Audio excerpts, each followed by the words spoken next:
சின்னசா எனக்குள்ளேயே ஒரு கேள்வி. எல்லாருக்கும் இது இருக்கலாம். எல்லா உயிரினங்களுக்கும் அந்த சந்தேகம் இருக்கலாம். சின்னசா என்ன எனக்கு தெரியல. ஒரு மனசு ஒரு மாதிரியா இருந்துச்சு. அதனால் சரி நம்மளுக்கு தான் சொல்கிறதுக்கு யாரும் இல்லையே. சொன்னாலும் கேட்க மாட்டாங்களே. எனக்கு இருக்கிறது இந்த சோசியல் மீடியா ஒண்டி தானே.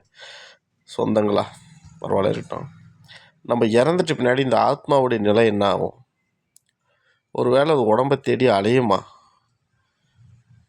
ஏதாவது உயிரை தேடி அலையுமா? ஆத்மா அந்த நாயாக பிறந்தாலும் நல்லாயிருக்கும், மனுஷனாக பிறந்தா நல்லா எப்படி ஏதாவது ரொம்ப அலையுமா? அதான் பேய் அலைஞ்ச மாதிரி அலையிறான்டா அப்படின்னு சொல்லுவாங்களே செத்த பின்னாடி. நிறைய பாவங்கள் செய்கிறோம் மனுஷங்க நம்ம. சந்தேகம். ஸோ இந்த பிறவியே ரொம்ப வெறுப்பாக இருக்குது. எதையோ வெறுத்துட்ட மாதிரி, எனக்கு முடிவு வந்துட்ட மாதிரி, வாழ பிடிக்காத மாதிரி.